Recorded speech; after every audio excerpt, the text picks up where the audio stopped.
Thiruvananthapuram Varkala Punnamoodu railway ഗേറ്റിന് സമീപം ഇരുവിഭാഗങ്ങൾ തമ്മിൽ കൂട്ടത്തല്ല്. തമിഴ്നാട് സ്വദേശികളായ ടൂറിസ്റ്റുകൾക്ക് നേരെയായിരുന്നു ആക്രമണം. പുന്നമൂട് റെയിൽവേ ഗേറ്റ് കടന്നുപോകുന്നതിനിടെയാണ് തർക്കമുണ്ടാവുകയും ഇരുകൂട്ടരും തമ്മിലടിക്കുകയും ചെയ്തത്. തമിഴ്നാട് സ്വദേശികളെ നടു റോഡിൽ ക്രൂരമായി മർദ്ദിക്കുകയായിരുന്നു. നാട്ടുകാർ ഇടപെട്ട് പോലീസിനെ അറിയിച്ചെങ്കിലും ഇരുകൂട്ടരും ഓടി രക്ഷപ്പെട്ടു. തമിഴ്നാട്ടിൽ നിന്ന് എത്തിയവരിൽ 3 യുവാക്കളും ഒരു യുവതിയുമാണ് ഉണ്ടായിരുന്നത്. ഇവർ 2 ബൈക്കുകളിലാണ് വന്നത്. മലയാളികളായ യുവാക്കൾ കാറിലാണ് എത്തിയത്. സംഭവത്തിൽ പോലീസ് അന്വേഷണം തുടരുകയാണ്.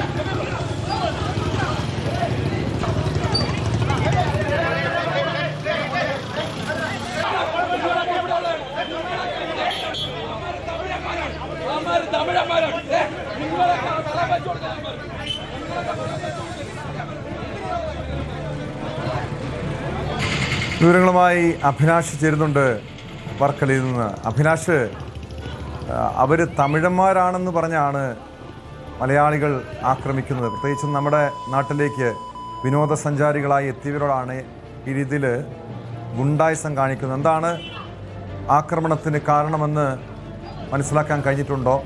പോലീസ് പ്രതികളെ കണ്ടെത്താൻ പോലീസിന് കഴിഞ്ഞിട്ടുണ്ടോ? തീർച്ചയായും ഇന്ന് ഉച്ചയ്ക്ക് 12 മണിയോടെയായിരുന്നു ഈ സംഭവം നടക്കുന്നത്. വർക്കലയിൽ സാധാരണഗതിയിൽ ശനി ഞായർ ദിവസങ്ങളിൽ അന്യ സംസ്ഥാനത്ത് നിന്ന്, പ്രത്യേകിച്ചും തമിഴ്നാട്, ബാംഗ്ലൂർ ഉൾപ്പെടെയുള്ള സ്ഥലങ്ങളിൽ നിന്നുള്ള സഞ്ചാരികളാണ് കൂടുതലായും ഇപ്പോൾ എത്തുന്നത്. അതിന്റെ ഭാഗമായി തന്നെ ആയിരിക്കാം വർക്കല സന്ദർശിക്കുന്നതിന് വേണ്ടി തന്നെയാണ് ഇവർ എത്തിയതെന്നാണ് ഇപ്പോൾ കരുതുന്നത്. എന്തായാലും ഇവർ വർക്കലയിൽ നിന്നും ഇടവ റോഡിലേക്ക് പോകുന്ന വഴിയിലുള്ള പുന്നമൂട് റെയിൽവേ ഗേറ്റിൽ വെച്ച് എത്തിയപ്പോഴായിരുന്നു ഈ സംഘർഷവും ഈ സംഭവം ഉണ്ടായത്. റെയിൽവേ ഗേറ്റ് അടഞ്ഞു കിടക്കുകയായിരുന്നു. റെയിൽവേ ഗേറ്റ് തുറന്ന സമയത്ത് ഇരുഭാഗങ്ങളിൽ നിന്നുള്ള വാഹനങ്ങൾ ഗേറ്റിലൂടെ കടന്നു പോകാൻ തിരക്ക് കൂട്ടുന്നുണ്ടായിരുന്നു. ഈ സമയത്താണ് ഇവർ തമ്മിൽ ഈ റെയിൽവേ ട്രാക്കിൽ വെച്ച് ഇവർ തർക്കം ആരംഭിക്കുന്നത്. തുടർന്ന് വാഹനങ്ങൾ ഇരുഭാഗത്ത് നിർത്തിയ ശേഷം നടു റോഡിൽ വെച്ചാണ് ഇവർ തമ്മിൽ ഈ കയ്യാങ്കളിയിലേക്ക് കടന്നത്. ഈ സമയം തന്നെ ഈ മലയാളികളായ യുവാവ് ഈ പ്രദേശത്തുള്ളത് അല്ല എന്നാണ് നാട്ടുകാർ പറയുന്നത്. ഇവരും ഈ ടൂറിസത്തിന്റെ ഭാഗമായി മറ്റ് ഭാഗങ്ങളിൽ നിന്ന് വർക്കലയിലേക്ക് എത്തിയവരാകാമെന്നാണ് കരുതുന്നത്. എന്തായാലും ഇവർ തമ്മിൽ വലിയ രീതിയിലുള്ള സംഘർഷമാണ് അവിടെ ഉണ്ടായത്. ഈ വന്ന തമിഴ് യുവാക്കളോടൊപ്പം തന്നെ ഒരു യുവതി കൂടി ഉണ്ടായിരുന്നു. എന്നാൽ യുവതിക്ക് നേരെ ഭാഗ്യവശാൽ ആക്രമണം ഉണ്ടായിട്ടില്ല. എന്തായാലും ഈ ആക്രമണം ഉണ്ടായി നാട്ടുകാർ ഇടപെട്ടാണ് രംഗം ശാന്തമാക്കിയത്. ഇതിനിടെ ഈ തമിഴ്നാട്ടിൽ നിന്ന് വന്ന രണ്ട് യുവാക്കൾക്ക് അതിക്രൂരമായി തന്നെ ഈ മലയാള യുവാക്കളിൽ നിന്നും മർദ്ദനം ഏറ്റിരുന്നു. തുടർന്ന് പോലീസിനെ നാട്ടുകാരാണ് വിവരം അറിയിച്ചത്. പോലീസ് റെയിൽവേ ട്രാക്കിന്റെ മറുഭാഗത്തേക്ക് എത്തുമ്പോഴേക്കും ഇവർ ഈ ഇരുവിഭാഗങ്ങളും അവിടെ നിന്നും രക്ഷപ്പെട്ടിരുന്നു. എന്തായാലും പോലീസ് ഈ ഭാഗത്തുള്ള CCTV ദൃശ്യങ്ങൾ ഉൾപ്പെടെ ശേഖരിച്ച് ഈ യുവാക്കളെ തിരിച്ചറിയാനും ഈ പൊതുനിരത്തിൽ ഇത്തരത്തിൽ സംഘർഷമുണ്ടാക്കി മണിക്കൂറുകൾ ഗതാഗത തടസ്സമുണ്ടാക്കിയത് സംബന്ധിച്ച് കേസെടുക്കാനും ഉള്ള നീക്കത്തിലാണ്. കേട്ടോ,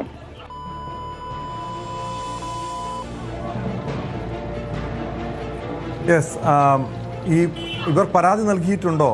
ഈ മർദ്ദനമേറ്റ തമിഴ്നാട് സ്വദേശികൾ പരാതി നൽകിയിട്ടുണ്ടോ? ഈ പരാതി നൽകിയില്ലെങ്കിൽ പോലീസിന് മറ്റ് നിയമ നടപടികളുമായി മുന്നോട്ട് പോകാൻ സാധിക്കുമോ? ഈ റോഡിൽ, ഈ പൊതു റോഡിൽ ഗതാഗതം തടസ്സപ്പെടുത്തുകയും ഇത്തരത്തിൽ സംഘർഷമുണ്ടാക്കുകയും ചെയ്തതിന് കേസെടുക്കാമെന്ന നിലപാടിലാണ് പോലീസ് ഇപ്പോൾ ഉള്ളത്. എന്തായാലും ഇരുവിഭാഗങ്ങളിൽപ്പെട്ട ആരും തന്നെ മർദ്ദനം സംബന്ധിച്ച് പരാതി വർക്കല പോലീസ് സ്റ്റേഷനിൽ നൽകിയിട്ടില്ല. വരുന്ന മണിക്കൂറുകളിൽ അത് സംഭവിക്കുമോ എന്നും വ്യക്തമില്ല. എന്തായാലും ഈ യുവാക്കൾക്ക്, തമിഴ്നാട്ടിൽ നിന്ന് യുവാക്കൾക്ക് കാര്യമായി തന്നെ ഇവരിൽ നിന്ന് മർദ്ദനം ഏറ്റിട്ടുണ്ട്. ഒരുപക്ഷെ പരാതിയിലേക്ക് പോയാൽ ഈ കേസിന്റെ ഭാഗം തന്നെ മാറും. എന്തായാലും നിലവിൽ ഈ പൊതുനിരത്തിൽ പൊതുജനങ്ങൾക്ക് തടസ്സമുണ്ടാകുന്ന രീതിയിൽ ഈ റോഡിൽ വെച്ച് സംഘർഷമുണ്ടാക്കിയത് സംബന്ധിച്ച് പ്രതികളെ തിരിച്ചറിഞ്ഞ് ഈ CCTV ദൃശ്യങ്ങൾ ഉൾപ്പെടെ ശേഖരിച്ച് പ്രതികളെ തിരിച്ചറിയാൻ കഴിയുന്ന രീതിയിൽ എത്തിയ ശേഷം അവർക്കെതിരെ നടപടി ഉണ്ടാകും എന്ന് തന്നെയാണ് പോലീസ് പറയുന്നത്. പ്രത്യേകിച്ചും ഈ വർക്കല ടൂറിസം മേഖലയിൽ കഴിഞ്ഞ കുറെ നാളുകളായി തന്നെ ഇത്തരത്തിൽ പുറത്തുനിന്നുള്ള അന്യസംസ്ഥാന സഞ്ചാരികളാണ് കൂടുതലായി എത്തുന്നത്. അപ്പോൾ അവരുടെ സുരക്ഷ ഉറപ്പാക്കുന്നതിന് ടൂറിസം പോലീസും അതുപോലെ തന്നെ വർക്കല പോലീസിനും ഉത്തരവാദിത്തമുണ്ട് എന്ന രീതിയിൽ തന്നെയാണ് ഇപ്പോൾ പോലീസ് പ്രതികരിക്കുന്നത്. തീർച്ചയായും അതാണ് ആശങ്കപ്പെടുത്തുന്നൊരു കാര്യം. കാരണം നമ്മുടെ കേരളത്തിൽ പ്രത്യേകിച്ചും ഈ ടൂറിസം രംഗത്ത് വലിയ സാധ്യതകൾ പ്രത്യേകിച്ച് വർക്കല ഉൾപ്പെടുന്ന പ്രദേശങ്ങളിലുണ്ട്. നിരവധി വിനോദസഞ്ചാരികൾ എത്തുന്നുണ്ട്. അവർക്ക് നേരെ ഇങ്ങനെയുള്ള ആക്രമണങ്ങൾ ഉണ്ടാകുമ്പോൾ ടൂറിസം മേഖലയ്ക്ക് തന്നെ വലിയ തിരിച്ചടിയല്ലേ? തീർച്ചയായും മുൻകാലങ്ങളെ അപേക്ഷിച്ച് ഇപ്പോൾ വർക്കലയിൽ കൂടുതലായും നേരത്തെ അന്യ രാജ്യങ്ങളിൽ നിന്നുള്ള സഞ്ചാരികളാണ് വർക്കലയിൽ എത്തിയിരുന്നത്. എന്നാൽ ഇപ്പോൾ കൂടുതലും ഈ കേരളത്തിന് പുറത്തു നിന്നുള്ള സംസ്ഥാനങ്ങളിൽ നിന്നുള്ള സഞ്ചാരികളാണ് വർക്കലയിൽ എത്തുന്നത്. ഈ ശനി ഞായർ ദിവസങ്ങളിൽ വളരെ ഇവരുടെ കുത്തൊഴുക്ക് തന്നെ വർക്കലയിലേക്ക് ഉണ്ടാകുന്നുണ്ട്. ഈ കൂട്ടത്തിൽ തന്നെ നമ്മൾ എടുത്തു പറയേണ്ട ഒരു കാര്യം, ഈ അന്യ സംസ്ഥാനത്ത് നിന്ന്, അതായത് തമിഴ്നാട്ടിൽ നിന്നുൾപ്പെടെ നിരവധി ക്രിമിനൽ കേസുകളിൽ പ്രതിയായവരും കുറ്റകൃത്യങ്ങളിൽ ഏർപ്പെട്ട ശേഷം ഒളിച്ചു താമസിക്കുന്നതിനുള്ള ഇടമായും ഇപ്പോൾ വർക്കല മാറിയിട്ടുണ്ട്. ഇത്തരത്തിൽ നിരവധി കേസുകളാണ് കഴിഞ്ഞ കുറേയേറെ മാസങ്ങളായി വർക്കലയിൽ നിന്ന് രജിസ്റ്റർ ചെയ്യപ്പെട്ടുള്ളത്. കാരണം വർക്കലയിൽ നിന്നും ഈ പ്രതികളെ കണ്ടെത്തുകയും മറ്റേ സംസ്ഥാനങ്ങളിൽ നിന്ന് പോലീസിന് കൈമാറുകയും ചെയ്യുന്ന രീതി കഴിഞ്ഞ 2-3 മാസത്തിനിടെ നിരവധി തവണ ഉണ്ടായി.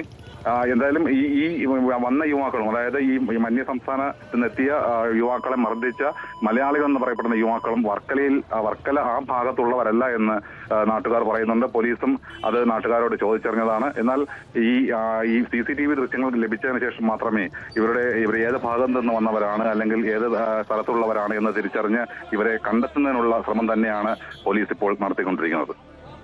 യെസ്, വ്യക്തമാണ്. അഭിലാഷാണ് വർക്കലയിൽ നിന്നും വിവരങ്ങൾ നൽകിയത്. എന്തായാലും CCTV ദൃശ്യങ്ങൾ പരിശോധിച്ചാൽ വ്യക്തമായ വിവരങ്ങൾ ലഭിക്കും. ആ പ്രദേശത്തുള്ളവരല്ല, അവർ ടൂറിസത്തെ സ്വാഗതം ചെയ്യുന്നവരാണ്. ടൂറിസം തങ്ങളുടെ നാട് വികസിക്കണമെന്ന് ആഗ്രഹിക്കുന്നവരാണ്. പക്ഷെ പുറമേ നിന്നുള്ള ആളുകളാണ് ഈ രീതിയിൽ ആക്രമണം അഴിച്ചുവിടുന്നത്. നമ്മുടെ വിനോദ സഞ്ചാര മേഖലയ്ക്ക് തന്നെ, നമ്മുടെ വികസനത്തിന് തന്നെ അത് തിരിച്ചടിയാകുമെന്ന് ഈ ആളുകളൊക്കെ മനസ്സിലാക്കുന്നത് നല്ലതാണ്. എന്തായാലും അക്രമികൾക്കെതിരെ ശക്തമായ നടപടിയാണ് സ്വീകരിക്കേണ്ടത്. സ്പോട്ട് ലൈവ് പൂർണ്ണമാകുന്നു. കൂടുതൽ വാർത്തകൾക്ക് News 18 Keralam YouTube channel subscribe ചെയ്യുക.